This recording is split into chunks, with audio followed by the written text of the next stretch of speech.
Hi everybody, it's me, the Fetch, host of Inside the Eye Live. Before the Sunday mainstream media political pundit talk shows, there is Inside the Eye Live, where we break down some of the weekly mainstream media talking points before the talking points even get aired. Add in some entertaining stories, weather, cats, intriguing and informative guests, and you get one of the most listened to Saturday morning streaming media political talk shows going today. And it's all right here on our flagship station, Revolution Radio at freedomslips.com. So join me, the Fetch, for Inside the Eye Live every Saturday morning at 10 o'clock a.m. Eastern. It is truly intelligent media for the politically aware.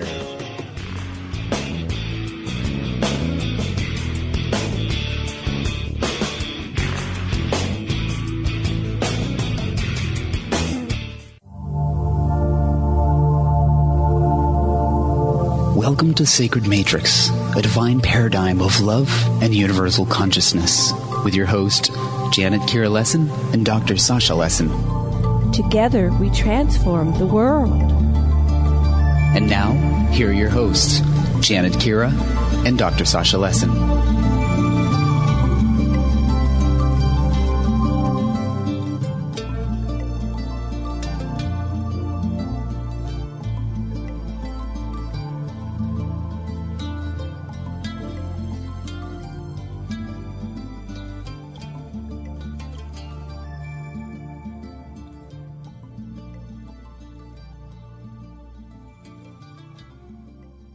Host, Dr. Sasha Lessin, and our very special guest today is Betsey Lewis.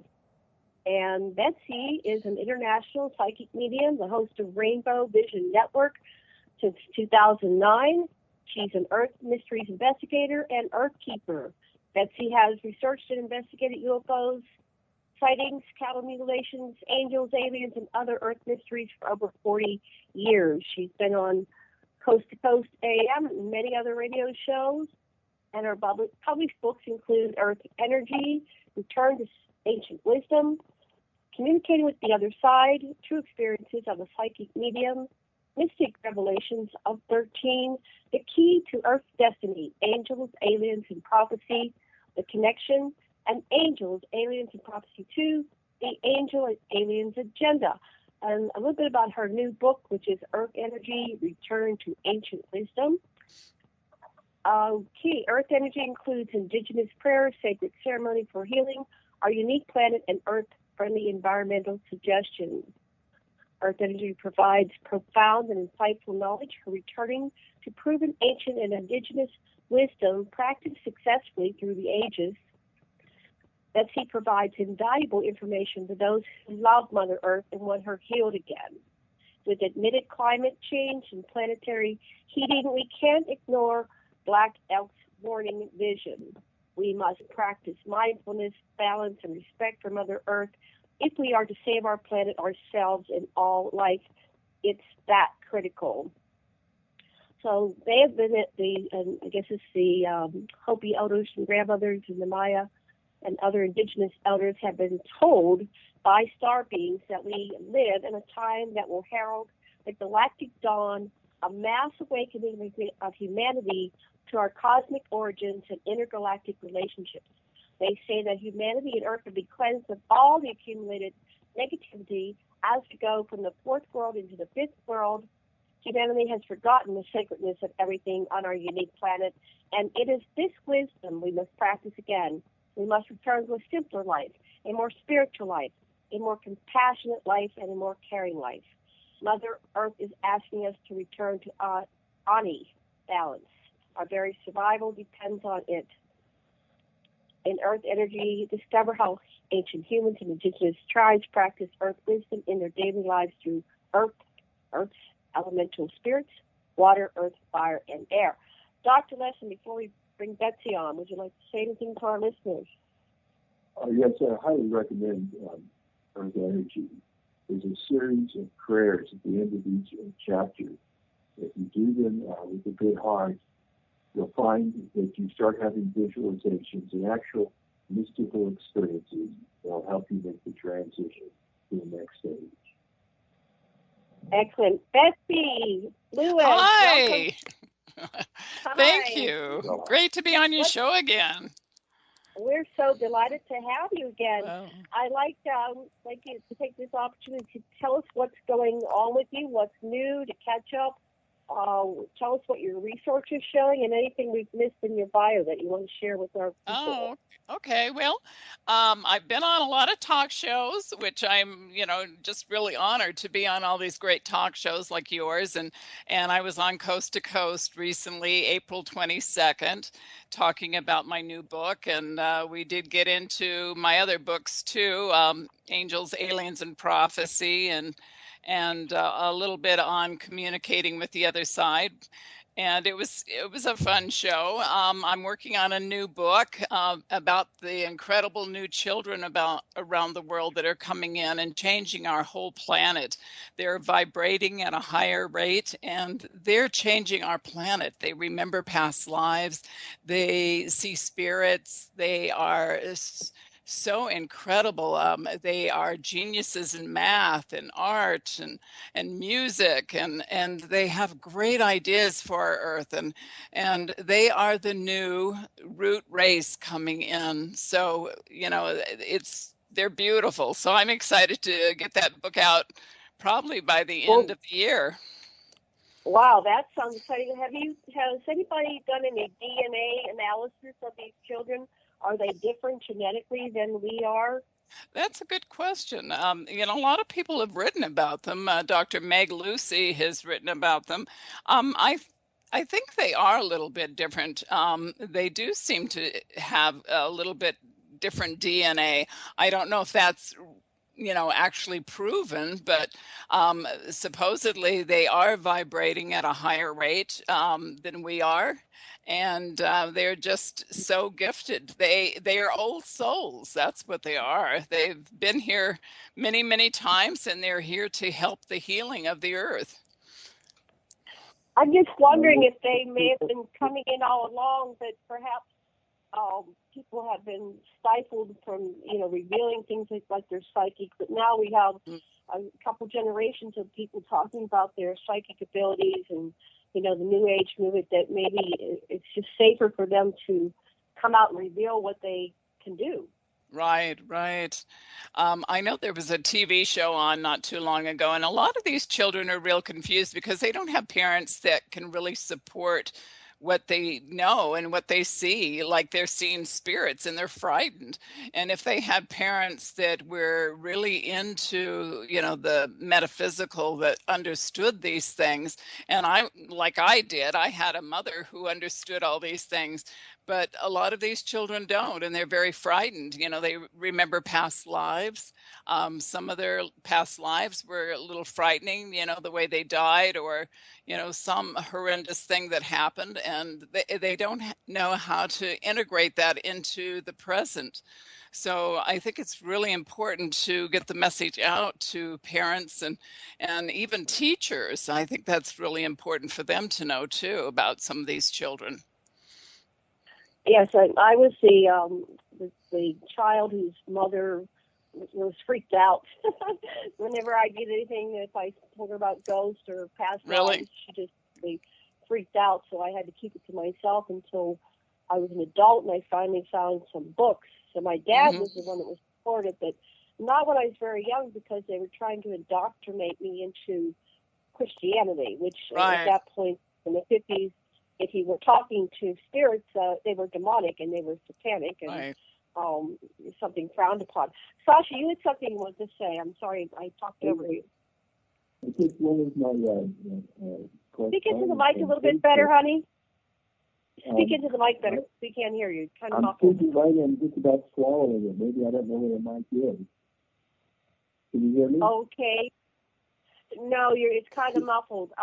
Just you go. If you want to put down your, I got your other headset ready. Just put that, leave the phone in the other room and come and get this headset so we can hear you. Okay.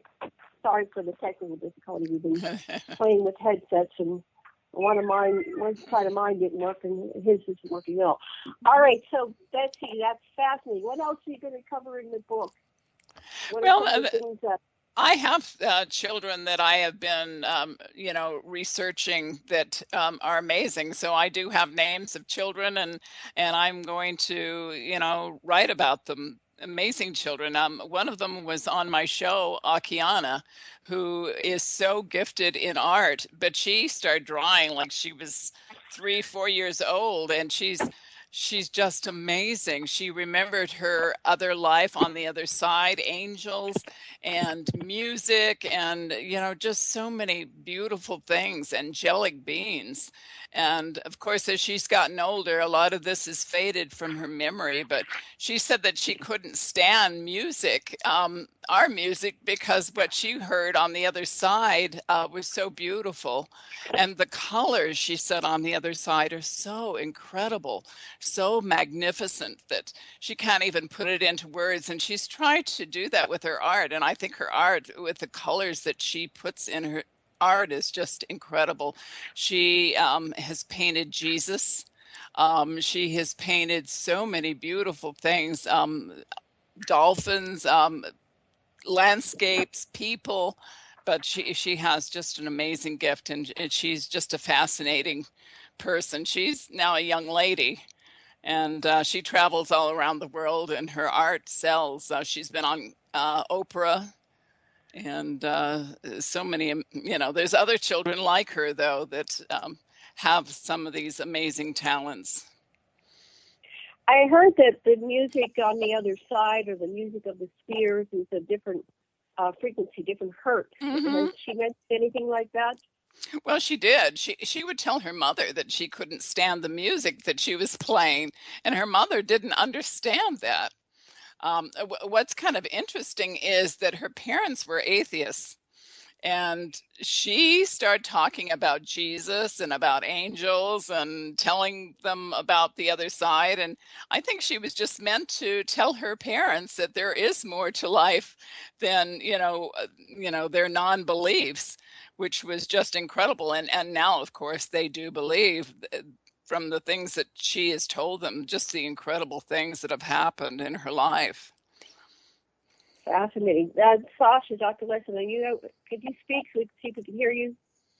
Okay, testing. Can you hear me? Oh, much better. Yes, it's better. Much better. Okay, yeah, just so what did you one want of to my say? correspondents on Facebook, Mary Hill, has said that, the Anunnaki had not, when they adapted their genome to Earth, they didn't turn on all the genes, and that there's several things that are seem to be activating some of the latent genes. But one of the ones that Mary Hill talks about is when people of different races have different ones of their genes turned off, and so that the interracial children tend to have this hybrid vigor and intelligence that's greater than that of parents of either side. I just wonder if you had any feedback to that hypothesis. I find it fascinating. No, I think that's so true, that, that this is the new evolved race, that we are all evolving. And each generation that's come in, they've called them the indigo, the crystal, the rainbow children, the star children. They've all had names for different generations coming in. But it seems like each generation coming in is more gifted than the next. So there has to be something going on with our DNA. It has to be evolving. And I think that's what's happening with the planet itself. It's evolving. Everything is evolving. And right now we're seeing all these earth changes around the world, and I believe they're going to escalate. I've had dreams of them as a child, and I feel that I was forewarned of these things that are going to happen. And I think some of it is part of a cycle, but I think it's also the things that we've done to our planet right now. And we've got to get back to earth energy, earth wisdom again, to start honoring the earth and knowing that everything has a consciousness. Everything is alive. And that's what the indigenous people have always known and learned, and taught. And they want us to know it, because we're so disconnected right now. We have what some have said, a disconnect disease. We are just so completely feel that we're unrelated to everything, that we're just not a part of the natural world, and we are. Everything is related. And that's what I want people to get back to. I was reading about earthing, where there's such an incredible health benefit, including curing diseases and longevity, just by every day going out and taking your shoes off and put them in the earth. And you can put them in the sand. Apparently, I think it's cement is conducted, but not asphalt. Just get yourself literally grounded each day, Right. and you will heal things from thyroid disease and diabetes, and so. I mean, think of it. How many days do we go and we don't put our feet on the earth? You know, some people never in years. But, Right. And here I am today, and I know this, and I haven't gone out and put my feet in the earth because there's not enough time. But, well, that's true. We're so caught up in our crazy material world that we forget that there's a whole nother world out there. You know, even Hippocrates noticed 2,300 years ago that his patients actually benefited from certain kinds of therapy by going outside, walking in the mountains, or walking along the sea. And of course, you get all those negative charged ions, which are the good ions. And that's what people are feeling. They're very healing. And, you know, that's something that the indigenous people have always known about, the elements, the magic of the elements, the consciousness of the elements. You know, I had two teachers during the 90s, and I feel very blessed. I spent a lot of times with Native Americans, and I went to powwows and sweat lodges. But Corbin Harney, who was the spiritual leader of the Western Shoshone Nation, he passed away in 2007, but he was incredible. And the things that he taught was that we need to talk to everything. The trees, they hear us. They're alive. The plants are alive. And, you know, there's experiments that have shown that plants are alive. And, you know, he said, we the people are going to have to put our thoughts together to save our planet here. We have only one water, one air, one Mother Earth. And that's so true, you know, and look what we're doing to our planet. It's insanity out there, what we're doing. And, you know, it seems like there's just no understanding that, you know, the animals have souls and a consciousness, the way we treat the animals that we eat. And I know there's a lot of vegetarians out there, and I think that's great. But the animals that are being mistreated around the world, we see that everywhere, you know, the seals, the whales, everything, you know, it's crazy. And we need... Yeah, the animals are certainly related to... Go ahead, honey. Go ahead. Well, just the for example, the pig and chicken farming that's done, especially in the southwest of the United States, leads to huge pollution of the water itself, and there's a whole cycle of cruelty. Walmart is supposed to actually batter the pigs as part of the preparation while they're alive. It's incredibly. I don't see how any kind of sensitive human being can tolerate the way animals are treated in this planet. I know. I just cry when I see, you know, dolphins that are herded into coves in Japan, and they beat them, you know, to death. And it's like they don't think that these animals have feelings, and they feel pain. They are so intelligent. They're sentient beings, and they're just mistreated. And the thing is, we are related to all these things, and they're the ones that hold our grid together, our energy grid. It holds the earth together. Everything plays a part, you know, the insects, everything, the bees, you know, the trees have a consciousness. They give off 260 pounds. Each tree in the world gives off 260 pounds of oxygen per year. And they take in all the bad air and all the pollutants. And, you know, here we are clear cutting and burning down the rainforests. And, you know, there's just no honor in the things that we do. And that's what the indigenous people have always done. They have honored everything. You know, if they killed a deer, they would pray over it and do a ceremony. If they cut down a tree for their Sundance, they would honor it. And that's, you know, we just have to get back to that again. Or, you know, I just think, you know, what they've warned that, and you know, so many of these indigenous people, the Maya, the Hopi, and some, you know, my two indigenous teachers, Ed McGaw, Eagle Man, and Corbin Harney, have said that, you know, Mother Earth is not angry at us, but she wants to save herself. And, you know, just like, you know, our body, when we get a cold, it goes to work to fight off that virus. And that's what, you know, is going on with Mother Earth. She's fighting to survive. And, you know, that's what's going to happen. That's what's happening now. We're hearing all these mysterious booms that are being heard all around the world. You've probably heard about that, right? Oh, yes. Mm-hmm. What about Planet X Nibiru coming in? What role in your hypothesis, what role is that playing with the Earth changes?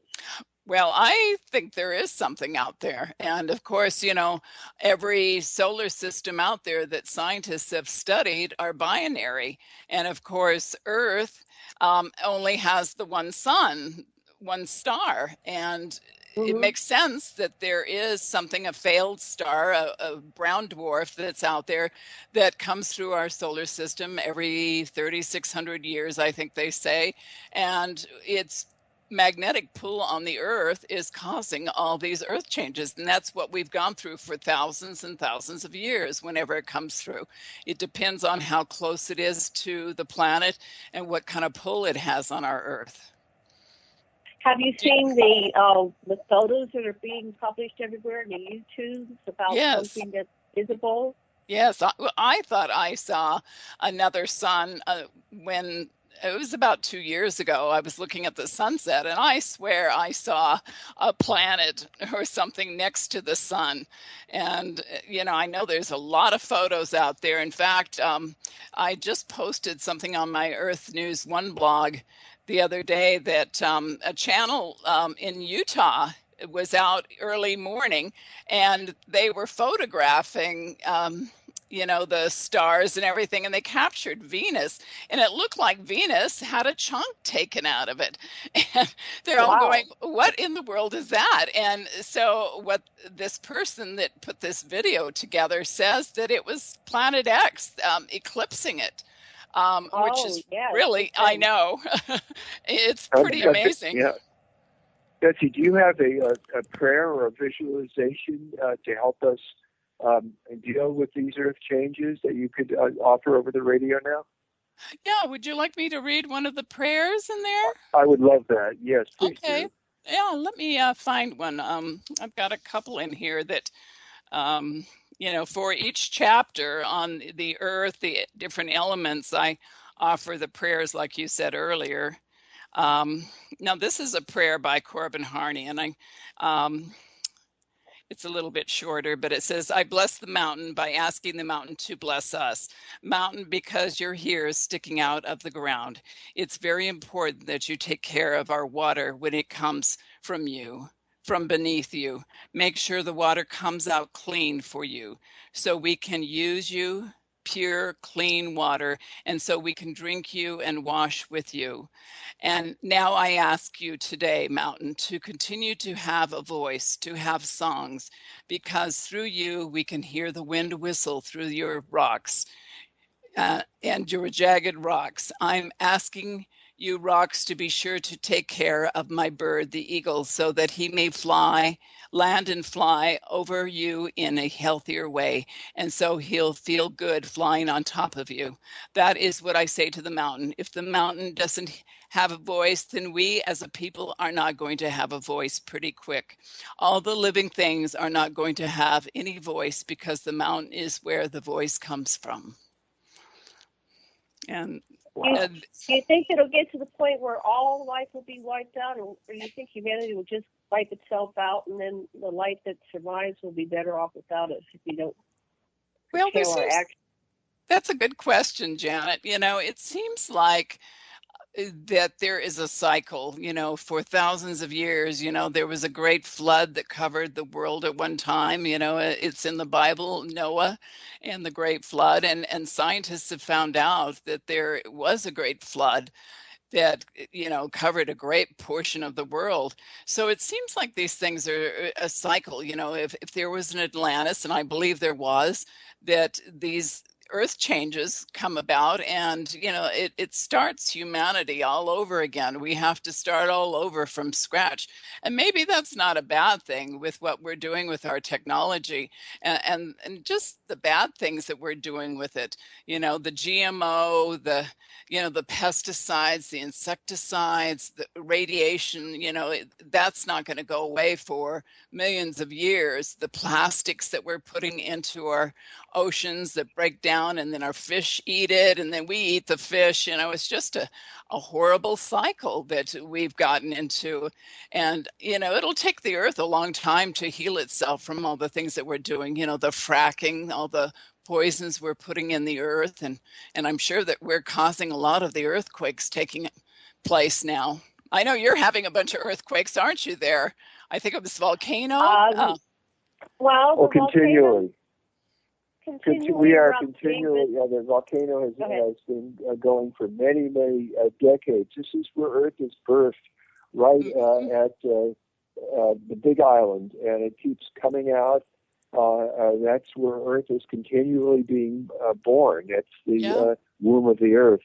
Yeah, that's Kilauea. Is that Kilauea or another? Yes, that's right. It's Kilauea. It just keeps flowing, and it's at 20. At this place, the center of the Earth, 21 degrees. It's at the same latitude as Yucatan. It's right there. It's the center. Yeah. Well, you've probably all noticed about these earthquakes lately since Nepal was hit by that 7.8 last month. We've had incredible earthquakes, Papua New Guinea and the Solomon Islands.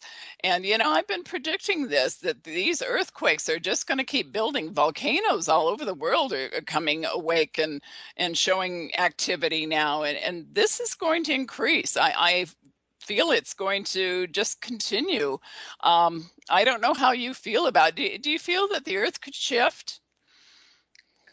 Well, definitely. There's quite a literature that the poles themselves may shift. That the animals that are polar are heading for Brazil, and all kinds of things like that that's happening. And I think that what's really helpful at this time is to look at to really see the evidence is pretty overwhelming for reincarnation. And so if you get snuffed this time, you'll have another chance.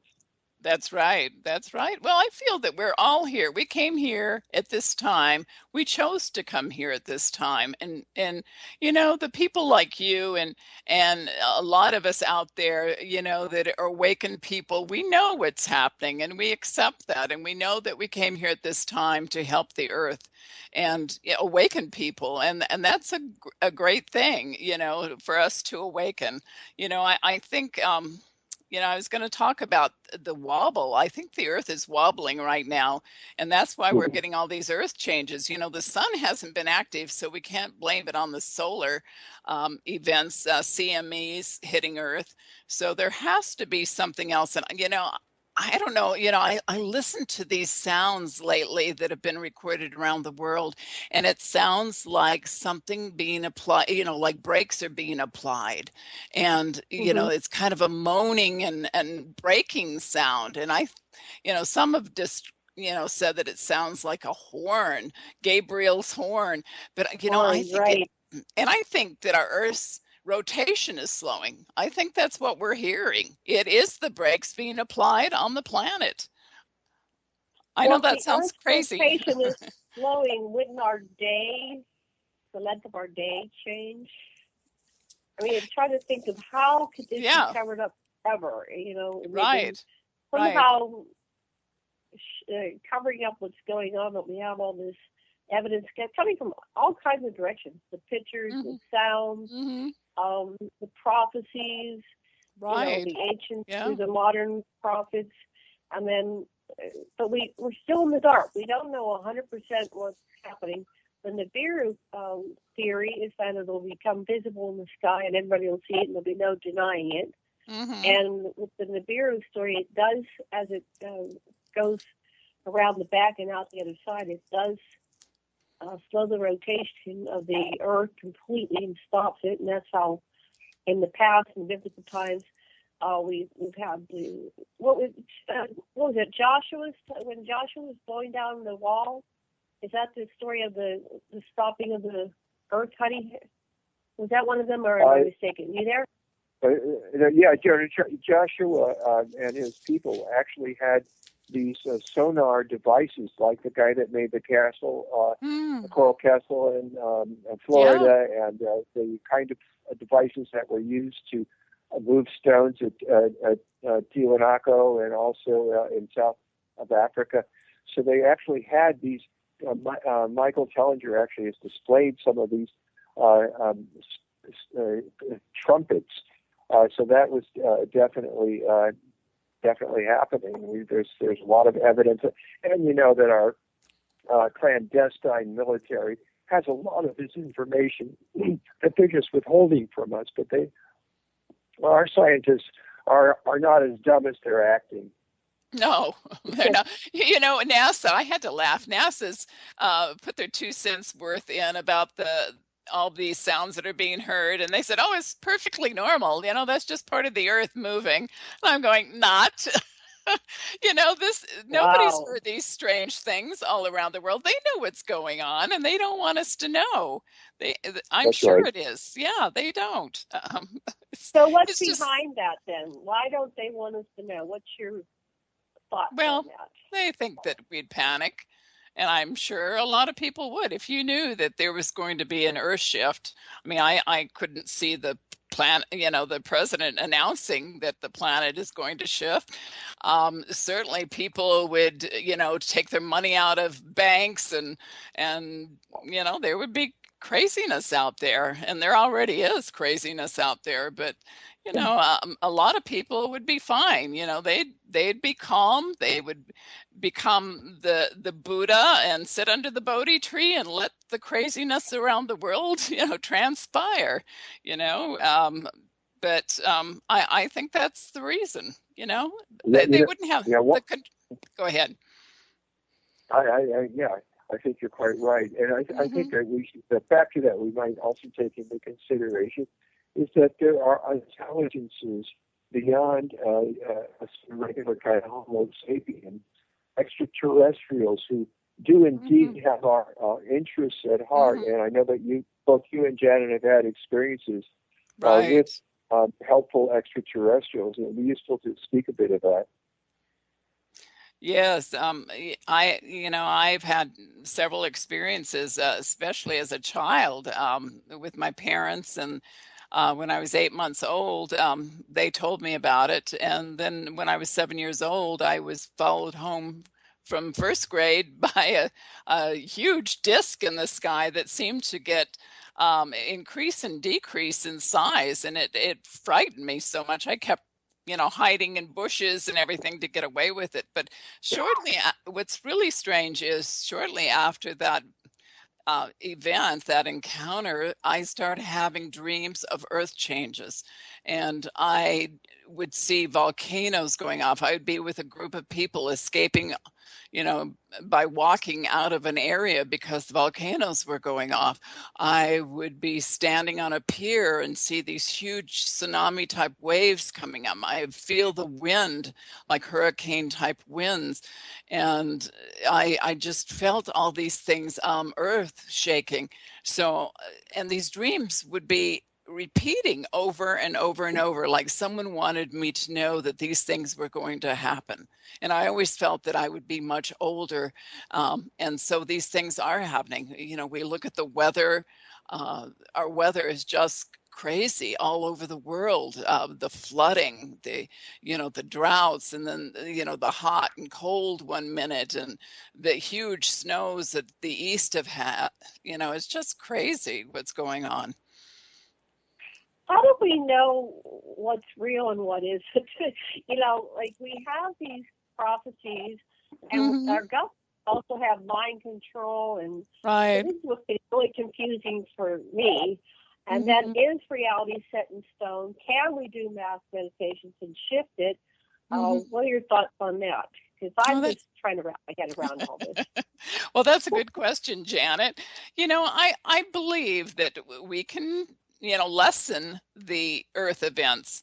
And that's what the Native Americans say, that through prayer and meditation and getting back to earth again, just honoring earth, that we can change things if we come together, form groups, prayer groups, whatever you want to do indigenous type ceremony, that's fine, or your own ceremony. Just start honoring earth again and send that light into the earth. I think that has an amazing effect. Miracles happen with prayer, but I think these things are going to happen. I don't see humanity changing. I mean, we see what's going on in the Mideast and ISIS and the horrible things that are going on, man's inhumanity to each other, and that continues. It's we've just got to stop this. And maybe it'll take this big event to bring people together, because it seems like when some kind of disaster happens, people come together, they work together, they're the heroes. And there's also those that only think about themselves too, but there are the heroes. Right. And I think that, I think we can change things. I think there are certain things that are already going to happen and have already been set in motion. But like I said, I think we can lessen them if we come together. Right, and they were showing how... Yeah, go ahead, Sonny, go ahead. Well, I just really like this idea that a crisis can bring out both the worst and the best in people. And I was just reading this story about how the Romans, when Jesus was a little boy, they're going through Nazareth, and they were going to kill somebody from Jesus' family because they needed to kill somebody. And so Joseph stands up and says, well, kill me, I'm the head. And then his brother says, no, kill me, I'm the oldest. And they all say, no, kill me, no, kill me. And finally they start laughing, and then Sarah comes out and says, hey, here's some wine for you guys. Oh. But that's the idea. The best can come out in people when they're really challenged. Yeah, that's true. And like I said, maybe it'll take that for the earth to get back to where it was. I have this vision of earth where people are just living in harmony with earth again, and we're honoring everything, and maybe not as materialistic. I mean, look at all the stuff that people think they have to have anymore. And then when it breaks, we throw it away. When you think about, I have to, give you an analogy of the Cubans. Look at their old cars. They have kept these cars in pristine shape all these years. They haven't had new cars, and yet, they're perfectly fine over there. But here we are. We have to have a new car every year, or we have to have a new this and new that, and we throw all this stuff in the landfills, and it just even food. We look at the expiration, because everybody panics when you see the expiration on food. And there was a big article recently here in Boise, Idaho, about the landfills having food that's perfectly good, but because it said it expired on a certain day, and that's not really an expiration date. It's just a date that tells you that to look at it. If you have mold on it, certainly throw it away, but waste. There was just yesterday, or else it was this morning, the Parliament of France passed a law that it's illegal to throw away edible food, and it has to be distributed instead. And it's a national law not to throw away edible food. Wow, that's wonderful. And I was just talking to my washer machine repairman who's coming here after the show, and he said the new washers, they build in some kind of expiration, like a chemical thing they put in it, and it starts to erode, and then it breaks down, and then it's unrepairable until you have this machine that's only about a year, maybe 2 years old, and you're having to put it to landfill. Yeah. And he said, find yourself some old machines. I'll keep them running forever. Yeah. Get away from the computers and everything. So. That's funny, Janet. We just had to replace ours, and we were told the same thing, that these older machines are better. They have, better working parts instead of all these plastic parts that break. And, the old ones last forever, and they do. These new ones don't last at all, and that's what they want. They want us buying new things all the time. They do. I think back to my parents' refrigerator. They bought a refrigerator, and we had it for 10, 20 years. Yeah, right. Our refrigerator. I know. And now I've gone through, my house, I've been here almost 20 years. I've gone through, I don't know, 4 or 5 refrigerators. They just stopped working. They're not worth repairing. So this is all part of the Illuminati plot to destroy the planet. Yeah. Well, I believe that. So what is going on? Who wants to rule this planet that they are creating this toxic environment? Do they thrive in it, or do they really want to kill everybody, or do they just want to take it over for themselves? That's what I go to. Yeah, that's what I want to know, because they have children. They're destroying the planet for future generations. And where are they going to go? They can't go to Mars. Maybe there are people on Mars already, but I wouldn't want to be there. No, they're not going to find another Earth in the solar system. And certainly if we destroy Earth and ends up looking like Mars, I don't know what we'll do. We can't go to, the moon or any other place. Well, the theory is that they thrive on an environment that has less oxygen, and it's more, from the radiated. It's more radiation. That's their natural environment, and that's the theory I've heard from other guests on the show, that they're terraforming the planet for their agenda. And of course, you have the Georgia Guidestones that says they're going to reduce population down to, and I always get confused, is it 500 million or 500,000? There's some magical number they want to reduce the population down to. But I digress. Well, there's still a possibility. The Kishi Foundation has actually taken Tesla technology and shown ways that we can clean up the radiation, and that we can. There are forces right here from the most intelligent people on this planet that could indeed save the planet and return us to harmony with the earth. Yeah, right. We don't need nuclear plants, especially they're built on all these, tectonic plates, great big huge faults, which is just crazy. California and of course Japan, we don't need that. We've got solar energy, we've got water energy, we've got wind energy, all the elements out there that give us this energy. And still, the nuclear plants, and they say it's safe. It's not. It's proven that it's not safe. And yet they continue to build it. I don't know. What kind of mentality is that? It's short term, very specifically on the ley lines of the earth. Just before dawn, there's a shift in the electrical current, the piezoelectrical current that can be channeled and used. That's all pyramids that the Anunnaki built all around the grid, where the ley lines intersect, are places where you can tap into this and have free energy. You don't have to have this polluting energy. And the Illuminati knows it, and there's a battle between the forces of good that know this, that are trying to make it available to the planet, and the forces of repression that are trying to snuff us for their own purposes, in my opinion. Yeah. It's interesting that the Australian Aboriginals have a legend that says that they came from the stars, distant stars, and they came to Earth to erect an energy grid here on Earth. And because their planet was dying, and when they came, the Earth was out of balance, and they built this grid around it to protect it.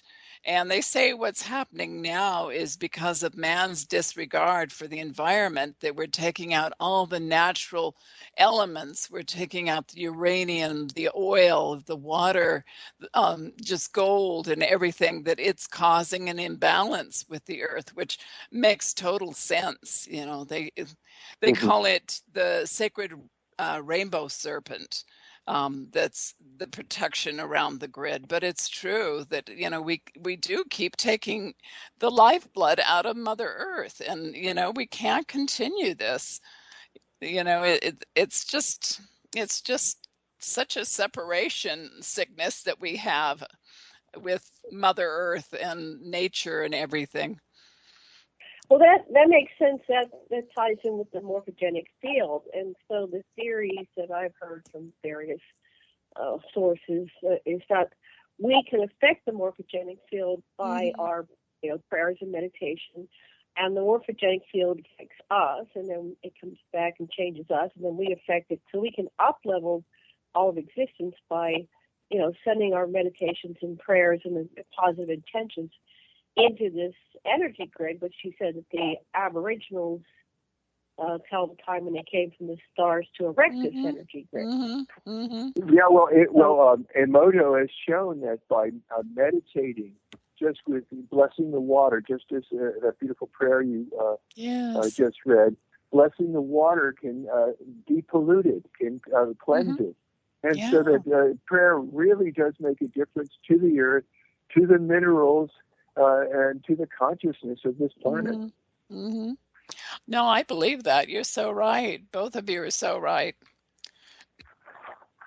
Yeah. So what do the Native American elders that you study with say about how we can empower ourselves to do this?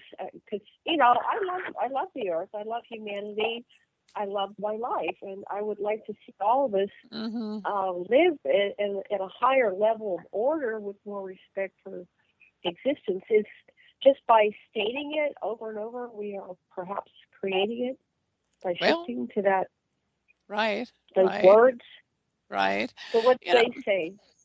Well, Corbin Harney was out there trying to stop the nuclear tests, underground nuclear tests in southern Nevada while he was alive. And he brought many people together, and finally they did stop the underground nuclear tests. But he was out there, and he said for a long time he used to be behind the bush, he called it, which is kind of funny expression. But what he meant was he was afraid to speak out and speak his mind. And I think people need to start speaking your mind, with all the bad foods that we have, all the different additives that are put into food, the corn syrup, the soy, the GMO soy in our foods. If we stop, buying these foods, the manufacturers are going to have to change it. If we start, just protesting, it doesn't have to be violent protesting, but protesting, writing to your congressman, just speaking up. You don't have to get on a pulpit or anything to speak your mind, but certainly you can get out there and speak your mind. If you see an animal being abused, certainly do something about it if you can. Here in Idaho, they passed this ag-gag law. I don't know if you've heard of it. No, tell us about the ag-gag law. Oh, it's horrible. Several states have enacted this law, but it was a couple of years ago that one of the big dairy farms here in Idaho, they had some workers that were abusing the cattle. It was horrible. And somebody went in and photographed it, one of these environmentalists, and they posted it on YouTube or something. And so they decided to enact this law that you can't go on somebody's property or film anything, abuse or anything, unless you have permission from the owner. And it's either imprisonment for a year or a fine of like $5,000. So, Wow. yeah, I know. And I tried to stop some horses that were being abused here. And I got the runaround from people, the Humane Society can't do anything because, somebody else handles it, and then they can't handle anything because they can't go on the property. And, it's just, animals don't have rights. They really don't. And that's what saddens Wow. me. Yeah, it's Yeah, amazing. I think what's needed is peaceful civil disobedience in these kinds of cases. If you're not going to be yourself now, when are you going to do it? This is it. You're going to be true to yourself. You're going to be true to the planet, or you're going to be part of the establishment that suppresses humanity and kills the earth. Right, right. And all of us can do something. I love what the Dalai Lama says. He says, if you think you're too small to make a difference, try sleeping with a mosquito. Isn't and Right. that's true. That We is can make true. a difference. We can recycle there. I give many ideas what we can do to help the planet, and and honor ourselves too. I think that's so important. We so many people out there just don't honor themselves anymore. We've become so obese and lazy, and let's start caring about ourselves. And when we care about ourselves, it goes into the earth because we are connected to the earth.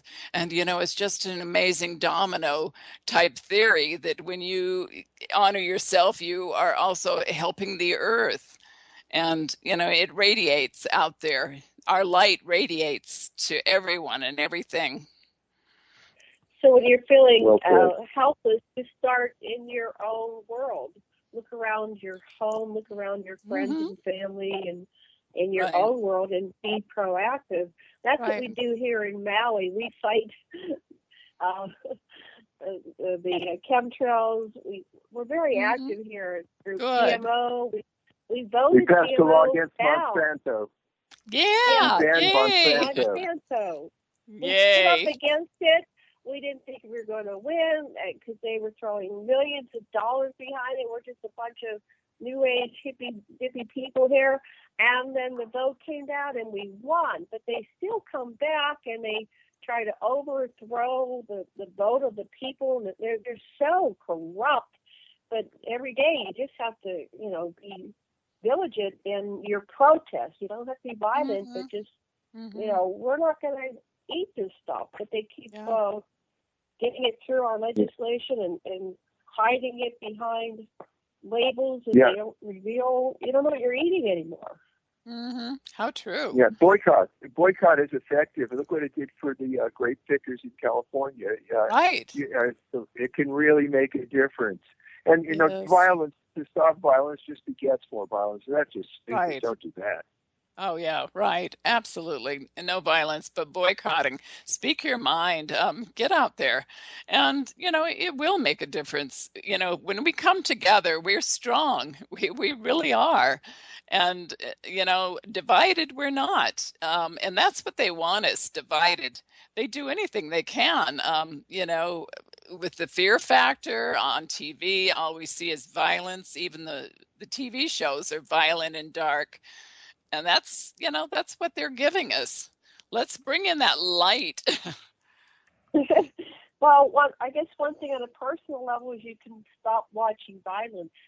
Right. Protest that way. I'm going to turn off anything Right. that's violent. I refuse to go to the movies and support it with my dollars. Right.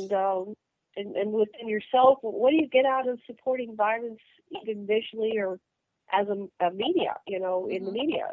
What do you get by putting your Hollywood dollars behind you can watch a movie and in the course of the movie, thousands of people die. So what are we watching these violent movies for when we can watch something that's, uplifting and loving and I know kind of for some people that's boring, but when I'm watching something, I look for something that's going to be positive because that's like putting food into my body. Right. What you're watching, you're eating, you're consuming in some level into your psyche, into your energy field. Right. No, you're so right. Yeah, absolutely. Yeah, we just have to change things in this world and get back to a simpler life, I think. I don't think we need all these things, to have a good life. I remember a story that children used to love little wooden toys, and they were so special. And now children want these expensive toys, these gadgets, these electronic gadgets, and games, electronic games and everything. And we've just become so addicted to all these, toys and electronics, cell phones, and we're just addicted to the internet, aren't we?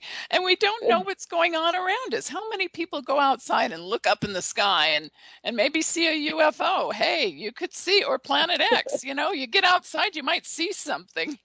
Sasquatch, who knows? Right. Take your head up from the phone. People walk. I don't even know how they don't run into each other. They're walking down the street. Right. I mean, it's kind of, just imagine if you were living in the 60s and you zoomed into this century and this time now, what you would see, you would just probably go, what in the world happened to humanity that they're behaving this way? Because it's not how we were raised.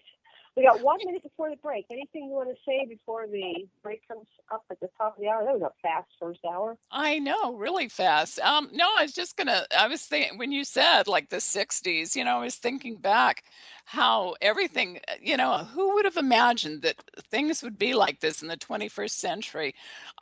The water that it was around, the lakes and everything were pure still. The air was pure. There was no chemtrails, the world wasn't perfect, but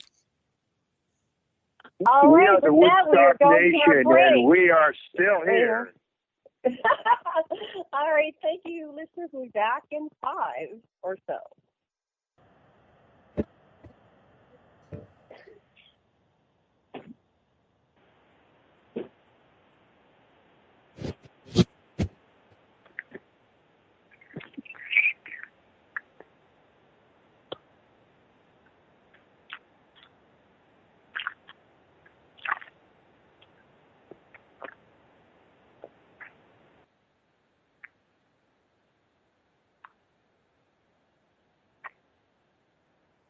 Aloha, everyone, and welcome back to the Sacred Matrix on Revolution Radio at freedomslips.com. And I'm your host, Janet Kira Lessin, with my co-host, Dr. Sasha Lessin, and our special guest is Betsey Lewis.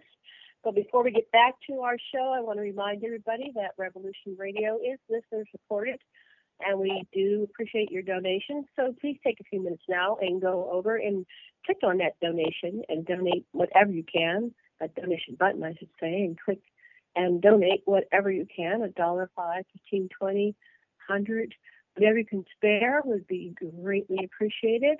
And your donations allow us to bring shows like these and all the other wonderful shows on Revolution Radio to you, our incredible listeners. So thank you very much. Sweetheart, are you there? Are you back? I am here. I am here indeed.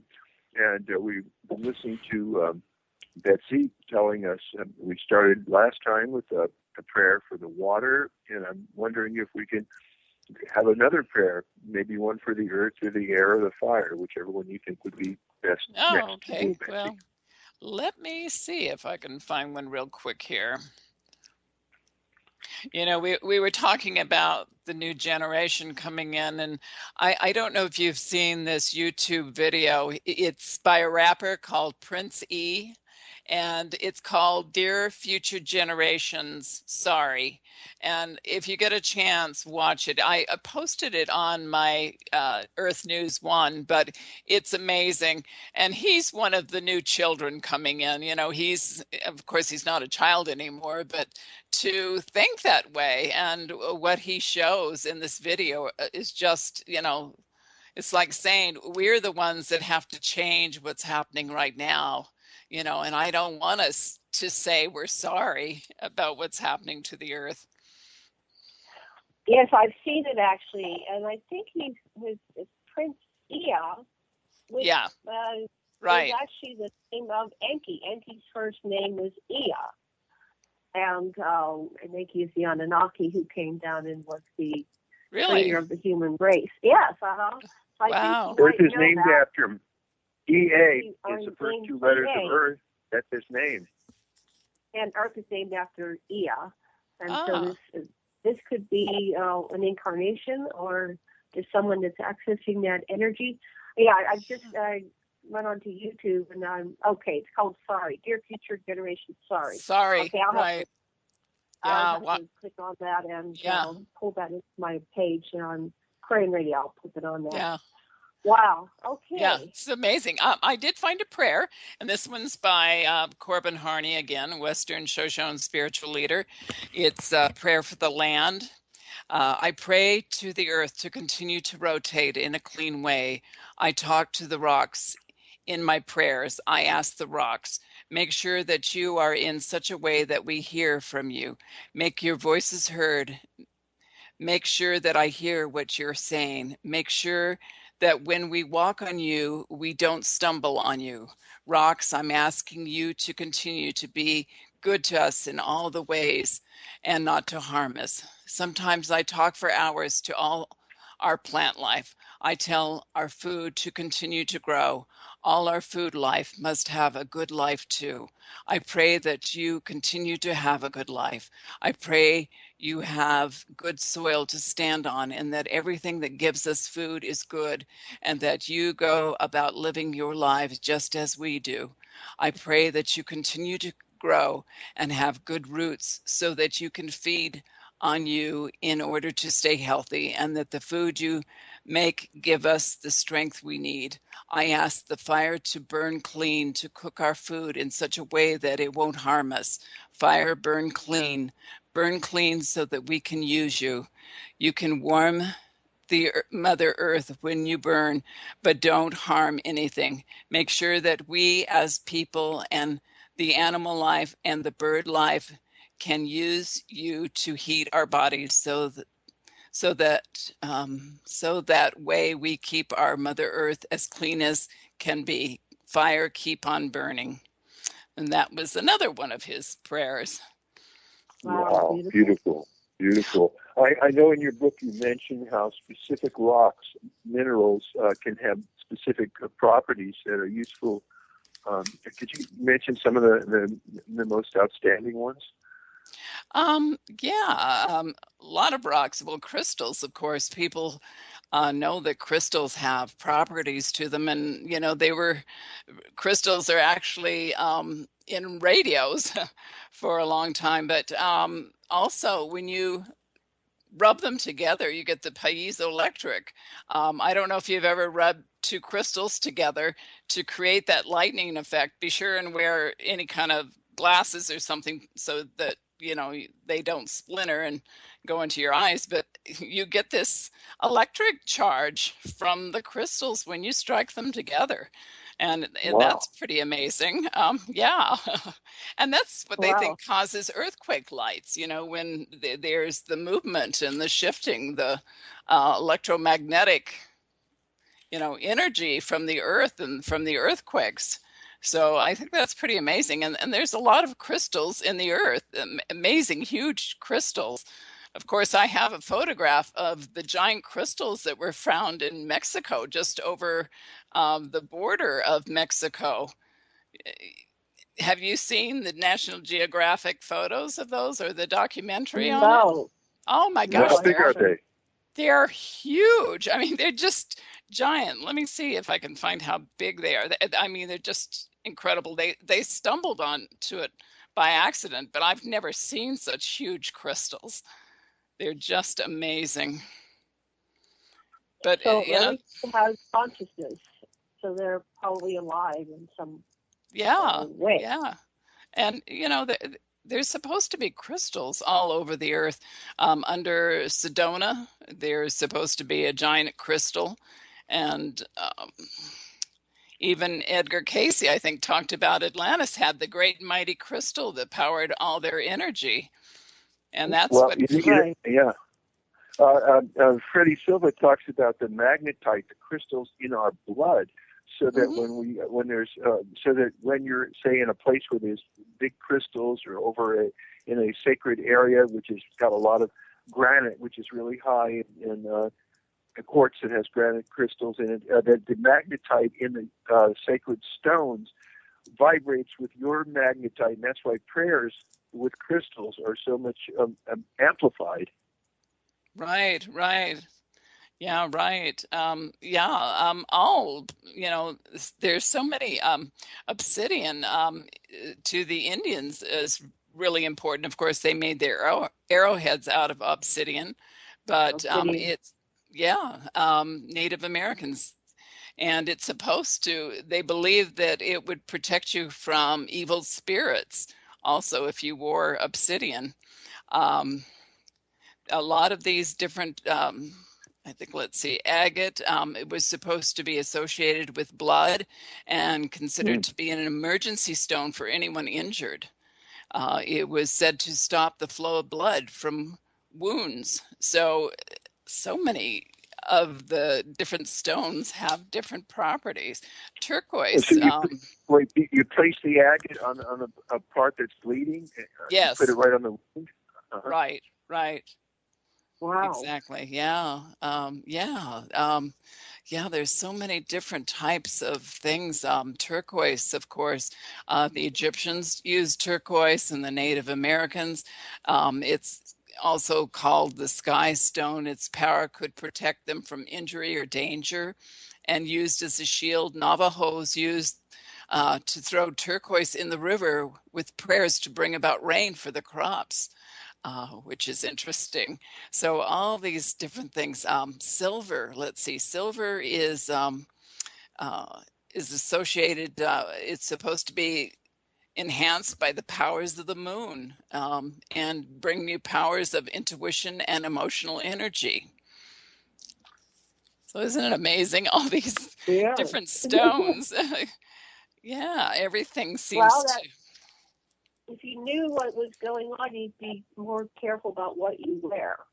Exactly. We don't have that level of awareness, but you can wear jewelry for different things based on. It's kind of like that mood ring when we were kids. They had the mood rings. Yes, I remember that.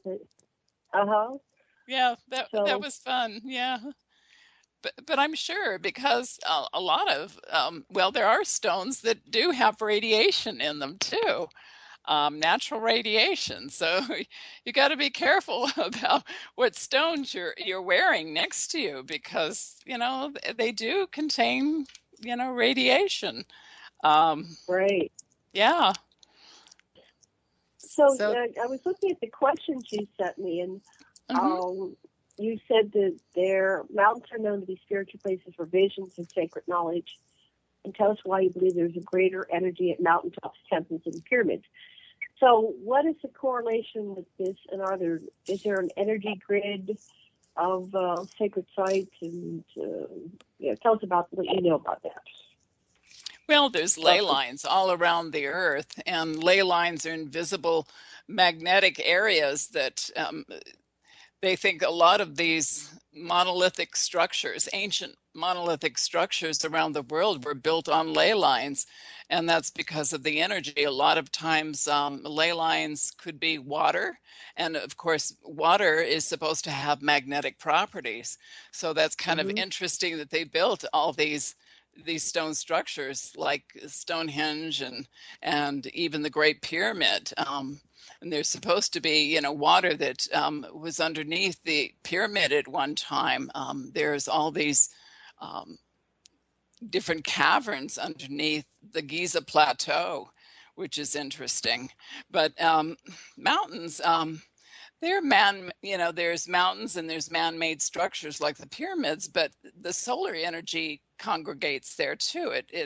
The cosmic rays from the sun, and also you get the positive ions and the negative ions too. And it's interesting that shamans and religious people, holy people, indigenous people have always gone to a mountain to have their vision quests. Right. Yeah, in Nepal and those areas, the people live on high mountains, and they have incredible visions up there, which is interesting. So I've always been mountains, and I never quite understood it. But as a child, I Mm-hmm. couldn't imagine living in a place that didn't have, at least hills. I was never drawn to live like in the prairies, out west. I just wanted to be somewhere in the mountains. And so here I am at Mm-hmm. the foothills of a great mountain.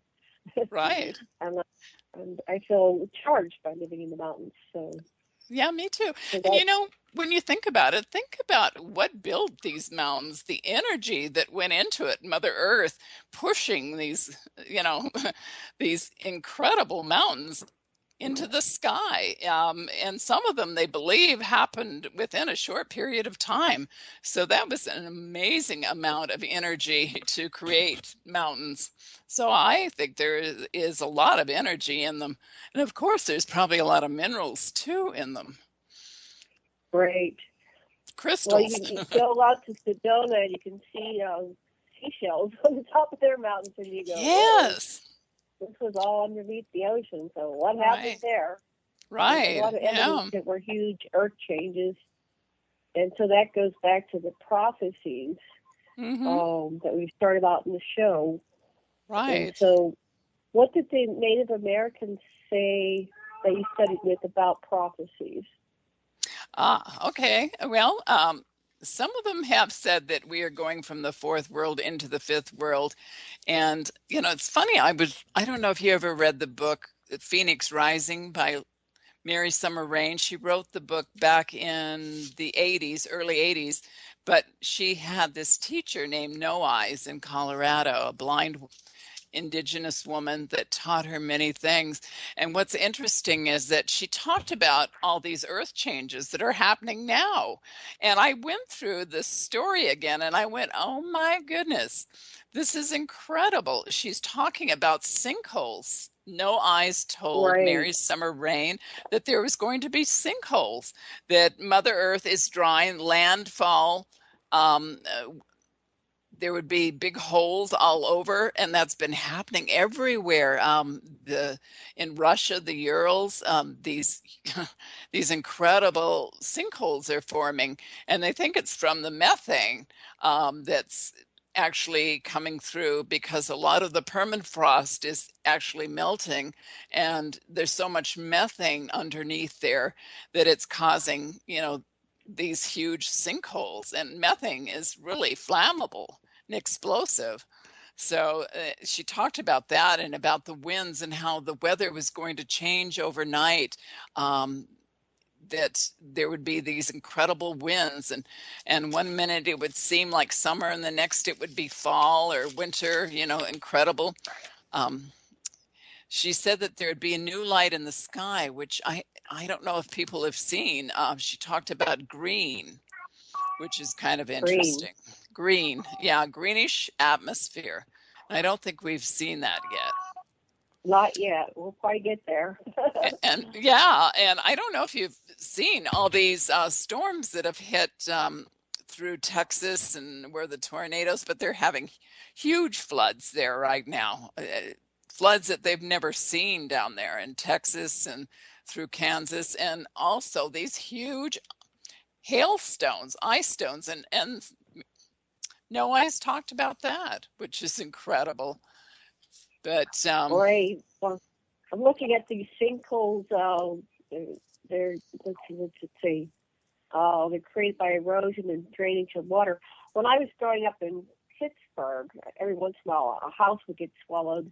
mm-hmm. They had built a bunch of mines underneath all through Pittsburgh, and back in the 1800s because of the coal and stuff like that, and other things they were taking out of the mines. And then over time, people would just build on top of the mountain, and actually it's over a mine. So, Right.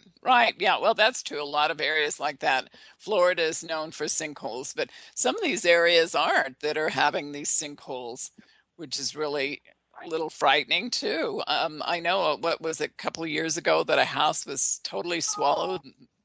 A man was swallowed in that. So right. yeah. There's been some really strange things, but a lot of these Native Americans, what's really interesting, and the Maya, and even indigenous people here in the United States, in the Western United States, have been in contact with sky beings, with ETs that have told them that, something is going to happen in this time. And they all feel that they'll be better off than the rest of us because they live on the land. They know how to survive, but most of us don't know how to survive, which is interesting. Right. So are they predicting any kind of, like half of the earth is going to perish, or a third, just like the Bible does? Or they have any kind of numbers? They just say that, with everything that's quickening now, with all these, we're getting the signs and the warnings right now with the mysterious booms and horn sounds that are being heard all over the earth. I mean, there's going to be warnings. Mother Earth always gives us some kind of warning about these mega changes that are going on. Even the animals, the animals are so intuitive. They feel the change in the electromagnetic, pulse of the earth. They know when things are changing, and we've got to start trusting them. They're the ones, excuse me, the ones that are going to help us, this electromagnetic energy that's going on, it's, there's just so many signs. There's the earthquake lights. When you think about the 2004 Indonesian earthquake and tsunami that killed over 100,000 people or more, the animals were running to higher ground, the elephants, the birds, and meanwhile the tourists were going down to the shore where all the water had backed out because of the earthquake, and it was coming back as a tsunami. But we just have to relearn how to trust Mother Earth, the animals, everything, because there's always warnings and signs. This is so reminiscent of the time of Moses' time, when basically Nibiru was, or its Lagrange point debris was coming through, and the island of Thera went off, Stumble is what it's called now, and this caused methane to escape. On the first floor of all the Egyptian houses, the oldest son would sleep, and of course the Israelites were warned, no, don't sleep down there and close the door. And so that's how all the firstborns of Egypt, according to Ippur in the Coburn Bible, died. And there were the hailstones and the insects and all the kind of things that we're witnessing right now are sort of condensed in the Old Testament version of Moses, but it sounds like the same scenario. Right. And what's really strange is we've had all these animals dying, birds just dropping dead out of the air. We had that a couple of months ago in eastern Idaho. There was 2,000 snow geese that just dropped dead out of the air. And I called to see, what Fish and Game had found out, if there were any tests on it, if it was disease or what would cause 2,000 birds to fall out of the air, and they wouldn't tell me anything. So I don't know, but I keep thinking, is it methane? How about all these fish that have washed up all over the world on shores, dead fish? What's killing the fish? Certainly it could be pollution, but maybe it's methane too from all the earth movement. Wow. So it'd be interesting if somebody would correlate all this information, and we could get the answer. The governments of the world are not going to tell us. So no, we need to do the work. Yeah, and it seems like we keep hearing these stories that they're building these bunkers all over, these massive bunkers, like in the Ozarks and under the Denver airport. I don't know if it's true or not, but there sure is a lot of rumors. A lot of whistleblowers are talking about the bunkers, and they've worked on them, and they've been doing it for 60 years, and what's the purpose of it? And, right. So then they tied in with the Bureau, but there's all these stories, and it just in some way it sounds like fear porn, because it's really getting everybody upset, and I have a theory that the government doesn't let anything out there that they don't want to have out there. Right. So if it's out there and we're hearing about it, then I'm always, somewhat suspicious, and I pay attention to it because I think there's a kernel of truth there somewhere in everything. If you could tie it all together and get someone that would, just sit down and have tea with us and tell us what's going on, but they won't. So. Well, one of the best things to look at is what is the government currently denying, because that's what's usually true. Right, exactly. Yeah, like NASA saying that these mysterious booms are all natural, that there's nothing to panic about. They say that NASA, NASA means never a straight answer. Great answer. Great, yeah, that's perfect. That's perfect. I know you're asking about some of the other Native Americans. One of the 13 indigenous grandmothers, my grandmother Flora de Mayo, says that time is of the essence. During this time, it is essential that we move as quickly as light into light. Otherwise, the higher and higher spiritual vibrations within the short cycle could leave many behind. To think that in 100 years, we've lost total consciousness of everything. We humans have disrespected so much that in this time of movement, where the celestial doors have opened and heavenly beings are coming from the four directions to help us, if we don't do what we've been asked to do, well, the results will be sad.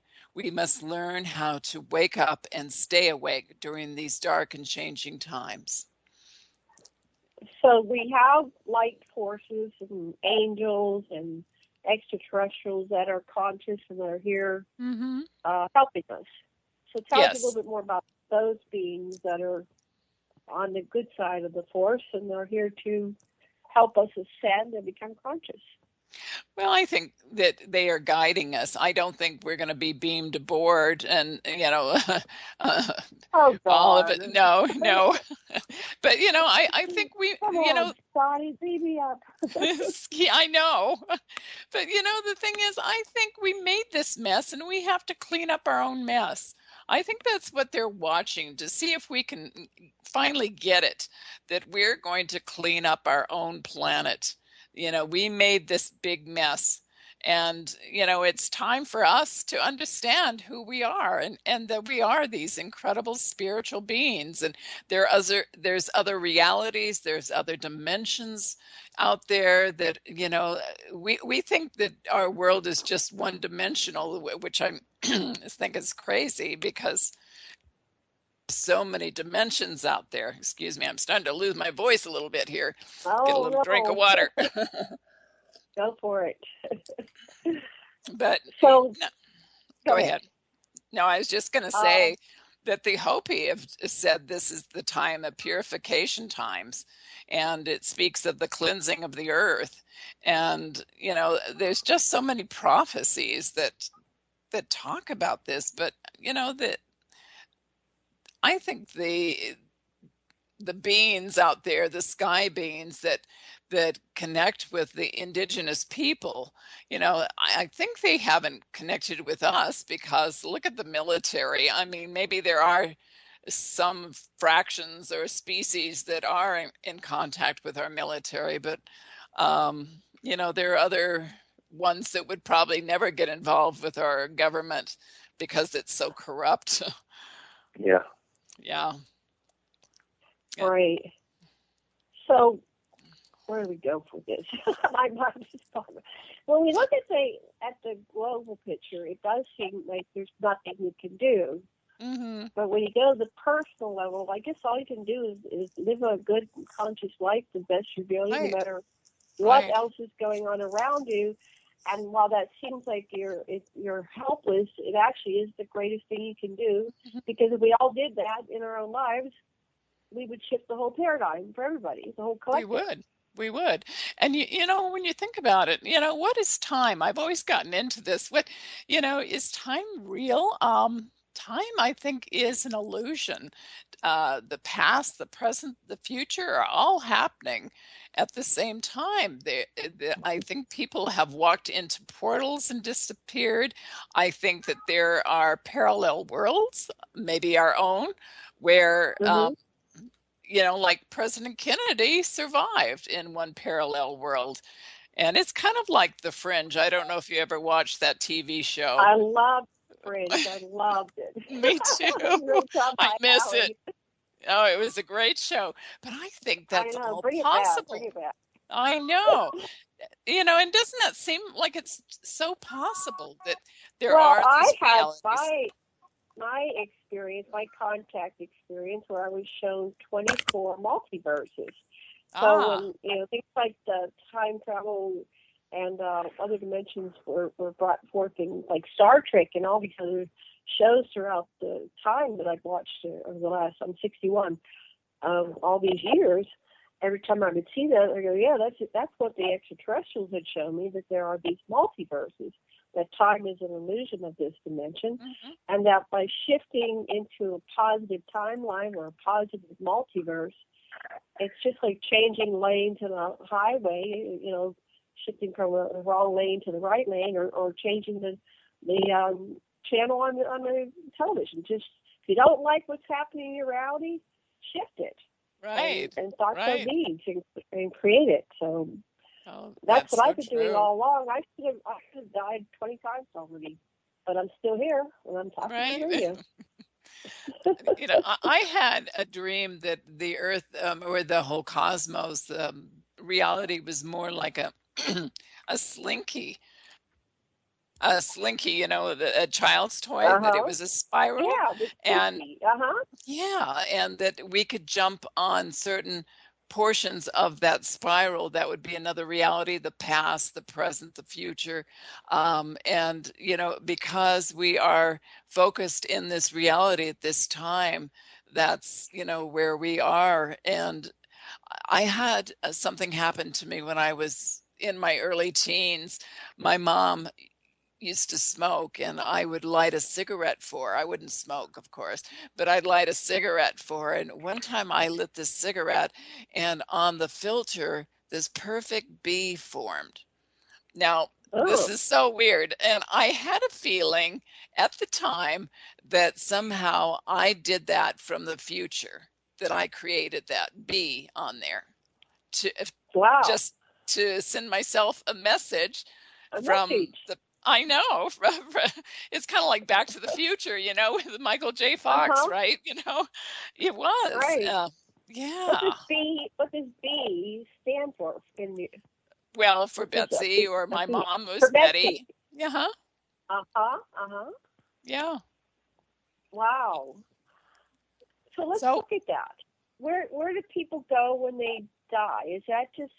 I read somewhere that we are actually third and fourth dimensional beings because we do die, and it's one continuous soul, and because we go astral, and we can actually project.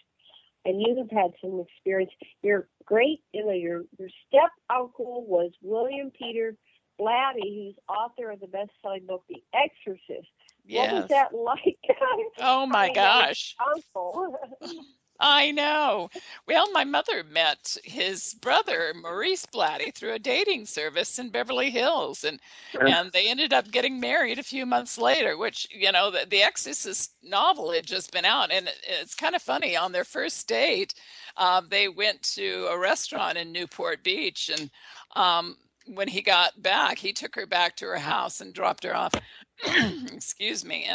And he threw a book at her and said, "Read this. My brother wrote it." And it was The Exorcist, and that's how it all started. But Bill has had a lot of strange things happen to him, not only during the filming of The Exorcist, which there was a lot of weird things happening, but he said that when his mother passed away, that he had a phone that actually flew off the receiver, and he has seen UFOs, and his son tragically died. One of his sons the age of 19, Peter, and he says that since his death, there's been all these strange things. Lights go off and on in the house, and there's a chandelier that has a dimmer light on it, and it'll go up and down by itself. So, and I've had a lot of things like that happen too. I know it's my sister. It's just amazing. Right, and so you said here in your questions that he, Blatty, experimented with the EVP recordings on reel-to-reel tapes of the 70s. Yes. So our listeners, what are EVP recordings, and then Okay. What did the recordings reveal? Well, that's electronic voice phenomenon. And what he was doing, he had heard that, if you use a blank reel, a tape recorder, and just don't say anything. You ask a question first and then let it record for a few minutes and play it back, that you get answers. So he started doing this, and what was produced was just amazing. I was just going to say, like, he had asked the question, does God exist? And when he replayed it, he got what sounded like a male voice speak the word Lacey. And then when he put it at a higher speed, it sounded like hope it. And then he asked other questions and produced phrases like, I know what you were thinking. There's no space here. Make them pray, Bill. So there was some really strange things. And he took it to a university that said that was not a human voice, that, they have no idea how it was produced. So it was pretty eerie. Yeah.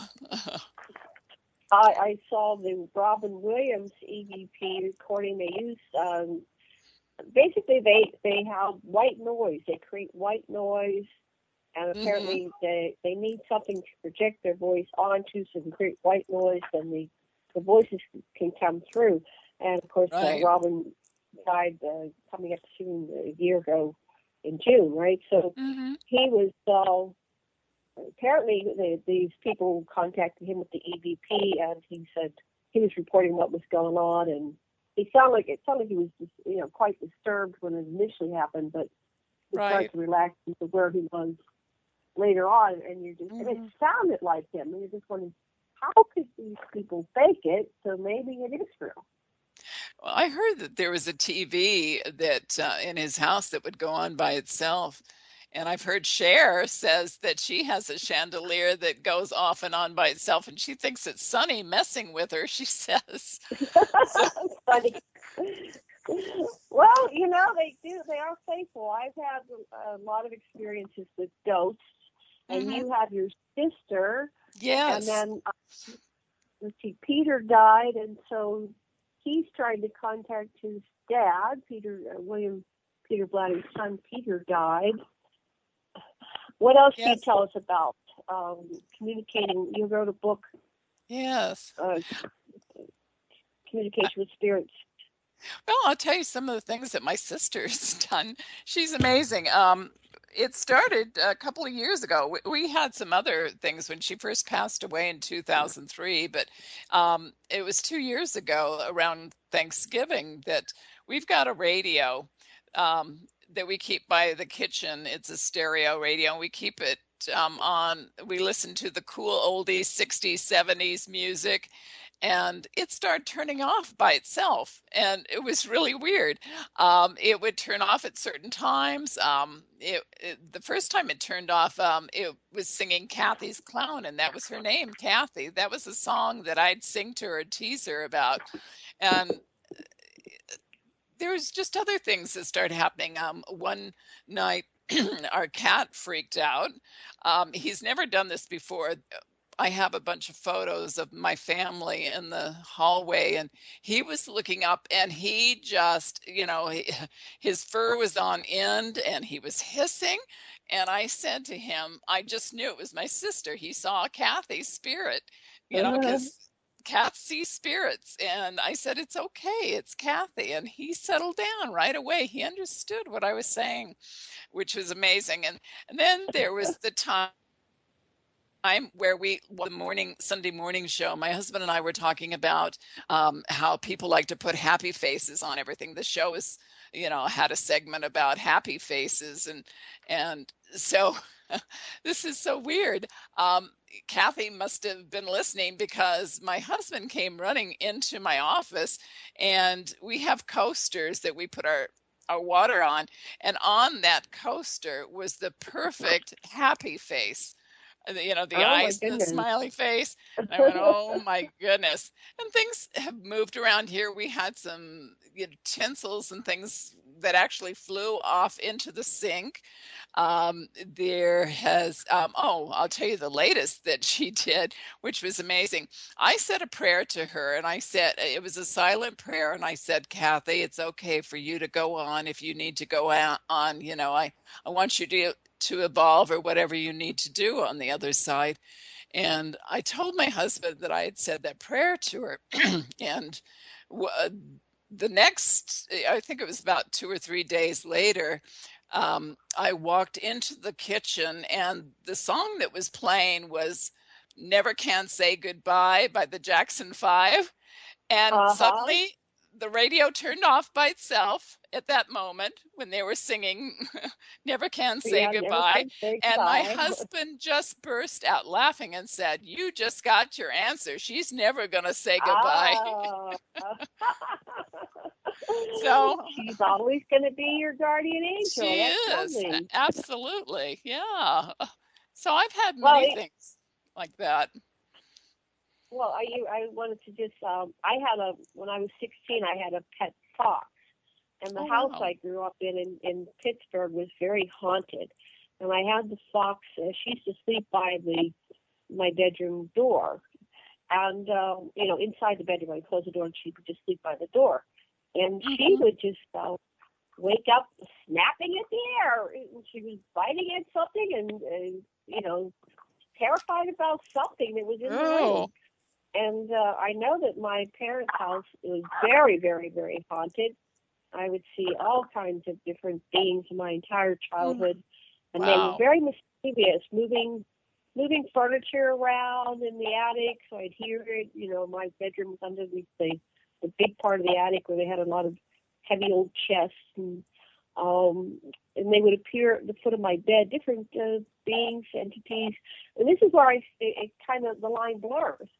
So I would see, the extraterrestrials, but I'd also see ghosts.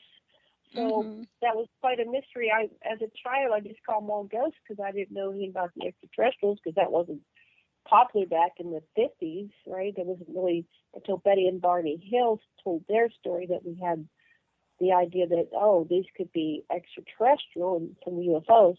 But I've always been interested in the paranormal and read whatever I could, and started investigating UFOs back in the 60s when I was 9 years old, because I had an older brother who was 7 years older than me. So we would just start, documenting, the UFOs in the Pittsburgh area, which there were plenty. So let me see. Ghosts. What else do you want to talk about? Tell me something. What is it like on the other side? Okay, you ask me. Go ahead. No, I was going to ask you, Janet, how do you know what energy is coming through? Because I've been asked that too, and I can tell by the energy around, like it's my sister. I just feel her energy. I just know, and I get that knowing, and I know I'm right. Excuse me. Right. It goes beyond belief to a knowing. You know your sister. So you know her energy. Right.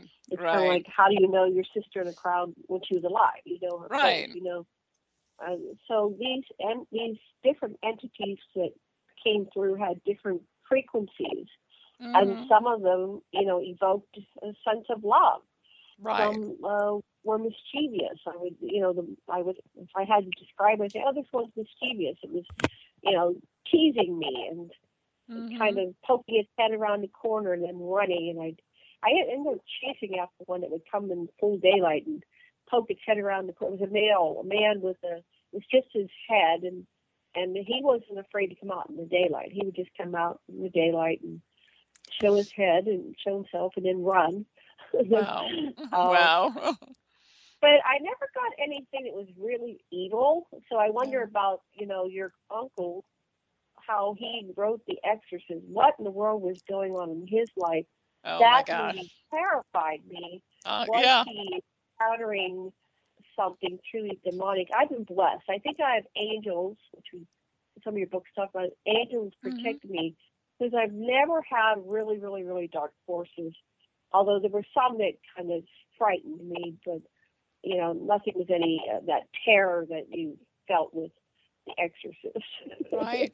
No, I've never had anything evil either. But the thing is, William Peter Blatty was known for his comedy screenplays. I mean, he wrote What Did You Do the War Daddy? I mean, some great funny comedies. One of the Pink Panther movies. And he decided to write The Exorcist. He had heard about a true story about a boy that was supposedly possessed. And he wanted to show Hollywood that he could write something other than comedy. So he went. My goodness. I know. He rented a cabin, I guess, in Tahoe and wrote The Exorcist. And of course, being a good Catholic, he's always had this wonder about, what goes on if, there's the priests that do exorcists and exorcisms. And so he wanted to write about that, and he did. He made it really frightening. And I know when I saw the movie for the first time, I was scared. I mean, it was pretty scary. But I think Is he still alive? Yes, he's now in his late 80s now. He's alive. He lives in Washington, D.C. with his wife, Julie, and they do have one living son. And he's still writing. He wrote a book about Peter. Of course, he didn't write all about Peter. It's pretty much about him, but there's a little bit in there about the strange things that have happened since his son Peter passed, and it's called Finding Peter. Yeah, I would suggest, if you feel like you're being haunted or a spirit is attached to you, that you establish a dialogue with it. You find out, what attracts it to you, what it wants from you, what it needs, and which parts of you are receptive to it. And then it's very useful to say, after you've had this dialogue and see what it wants, that you ask it and all its associates to gather together in a net of light and to go to their appropriate place in the light and to leave you and be done with you. And you can actually have them go. Right. No, that's so true. And it kind of makes you wonder, years ago when people would see entities and things like that, they were put in mental institutions, and there was just horrible experiments done on people that, would see things like that. Of course, there's been a lot of mental illness. They didn't know how to handle it then. They were experimented on with electric shock and all kinds of lobotomies and everything else. It was horrible. And a lot of those institutions are now shut down and haunted. You've probably seen some of these ghosts. Hello? Hello? Hello? I think we lost you. Okay, I'll talk to our producer. See if we can get her back. Okay, so while we're trying to get her back, do not be alarmed. If a entity is attached to you, you need to find out what it is. What makes you particularly vulnerable? If you're addicted to narcotics or alcohol, then you're going to be likely susceptible to alcoholics who have passed on and want to get a vicarious drink with you. Things right. Like that. Oh, that's so true. Sasha, you're so right. When you lower your vibrations, you allow entities to come in through drugs or alcohol. And you don't want to lower your vibrations like that. These are people that... Can you still hear me? Yeah, I can hear you. Okay. I didn't know if I was still on there. You did drop off, but then all of a sudden we're back. Yeah. Oh, okay, good. He hears you too. Oh, okay. No, then you're so right, though, about that. and how I was reading a book, Conversations Beyond the Light, and they said that they were getting reports from the other side. It's a fascinating book. And they said that when people go into the bars, that the entities, once they start drinking, the more they drink, the entities that were drunk, that are dead, jump into your crown chakra. They just jump right into your head. Oh, gee. and then that's kind of... That's That's like the movie Ghost, right? Etta May and all those ghosts jumping into her body all the time. I mean, that's, oh my gosh. So when you're doing drugs and alcohol and you're going into the dark side of the force, you're opening yourself up to possession. So if a demonic force says that it's afraid to leave you because it will cease to exist, what you tell it is, look it within. For you too are of the light. And when you see that you're of the light, you know you can't disappear, that you're a soul too. And now it's time for you to leave the person to whom you're attached. Is there anything you'd like to tell her before you leave? Okay, thank you. Now it's time for you to go to your appropriate place in the light of a planet on which you belong. You too are the light. Right. Wasn't it Thomas Edison that was trying to invent some way to communicate with the other side? I think he had some kind of instrument that he was working on. I don't know about that, but I know that is definitely what the people that wrote the book, Janet, alluded to, were working on. They would make arrays that Einstein actually was projecting back to help with. And it's the same kind of thing like in around the Ark of the Covenant. You had to have this kind of haze of certain kinds of colloidal dispersions so that the beneficent entity in that case could have something upon which to project and communicate to the high priest with. How interesting. Isn't that interesting? Maybe someday we will have some way that we can communicate with the other side. You know, it's just a vibrational change. I mean, they're around us all the time. And obviously my sister, you know, she's right there. When I say prayers, she can hear my thoughts. You know, we think that they're gone and they're not. They're around us all the time. They hear our words. They hear our thoughts. Right, they're just like in a different dimension. Like when I was shown on board the ship, the different dimensions, it's just a slightly different vibratory frequency. So, and some of them are able to communicate back. Right. And what I've read is the stronger, I guess they're like stronger souls or stronger personalities. Sometimes they just manifest their heads, or part of themselves, or able to do things, and sometimes they can appear as a full apparition. With the people, it was called the IT Instrumental Transcommunication, I don't know, some kind of ITC. They were able to create an array on a computer. And so the people from the other side were able to send back photographs of themselves. It was a fascinating book called Conversations Beyond the Light.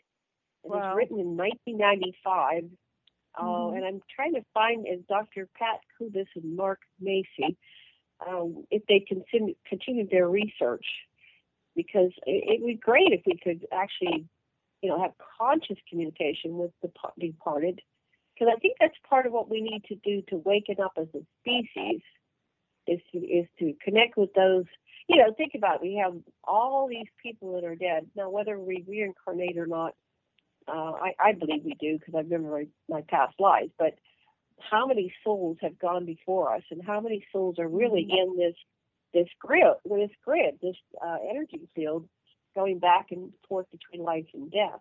And if we had the geniuses of all those souls, we could probably solve all the problems that plague humanity and the earth.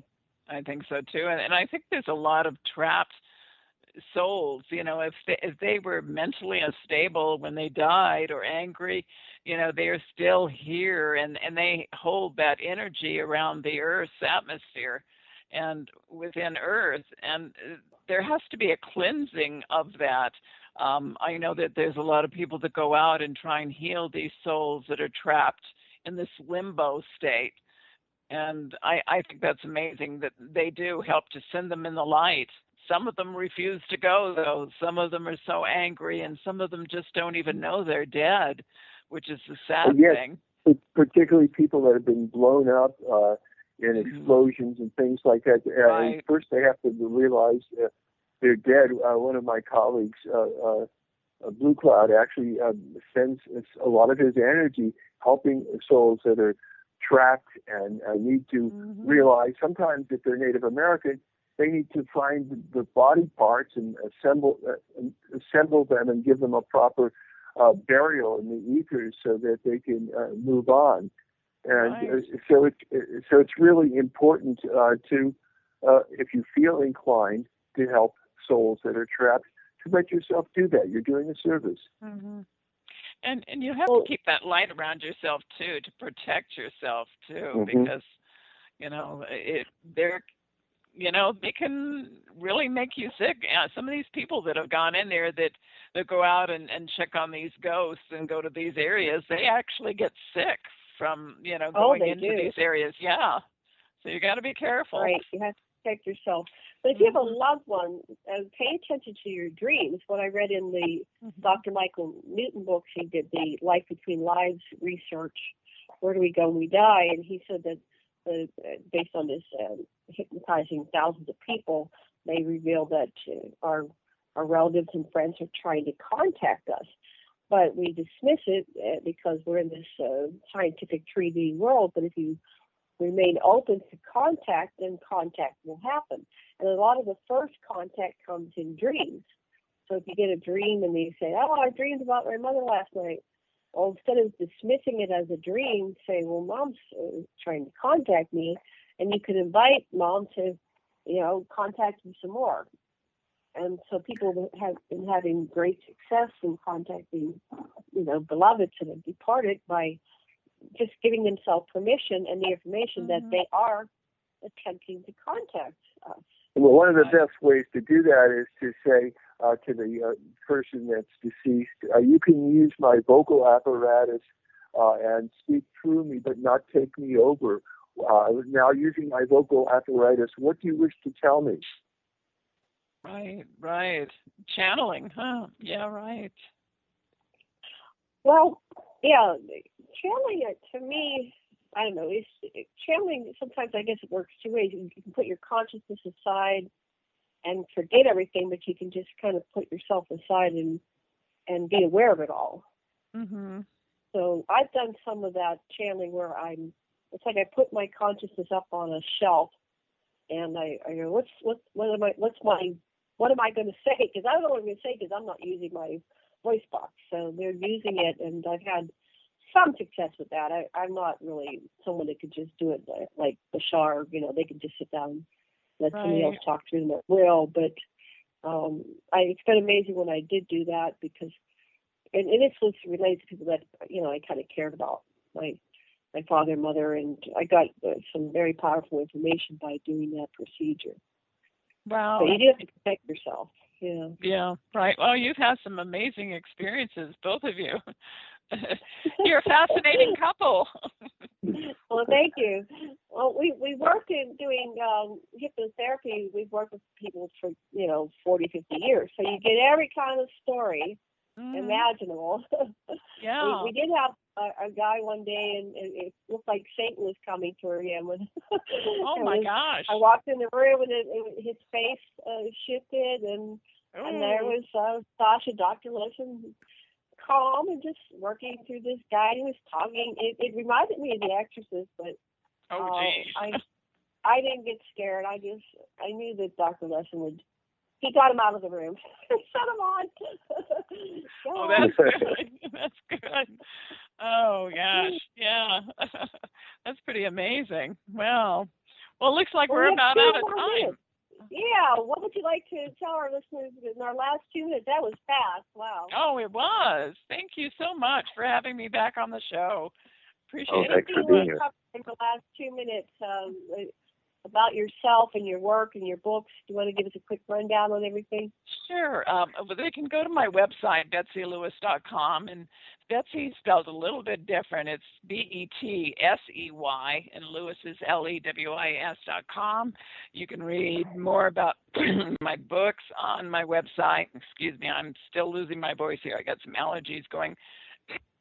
And I've got a blog, Earth News One blog, and I post any predictions on there if I feel there's earthquakes coming, any volcanic things, conspiracy theories, UFO sightings.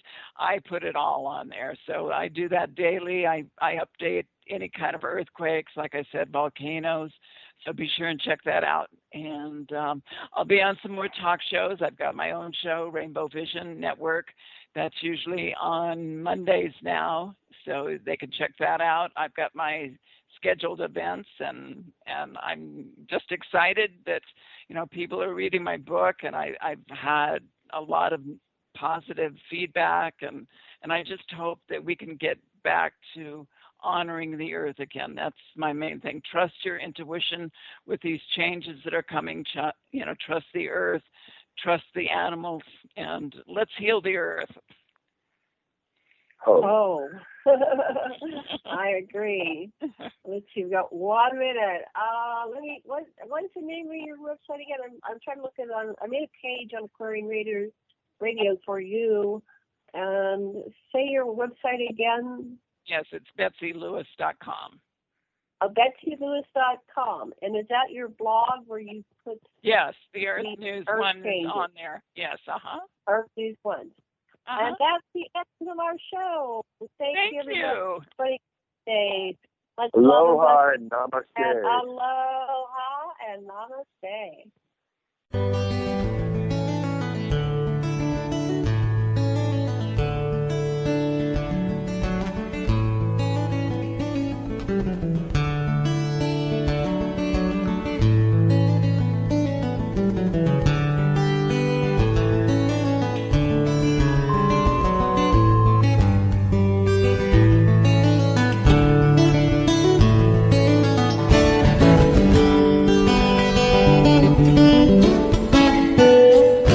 Revolution Radio at freedomslips.com. We'll be right back after this message.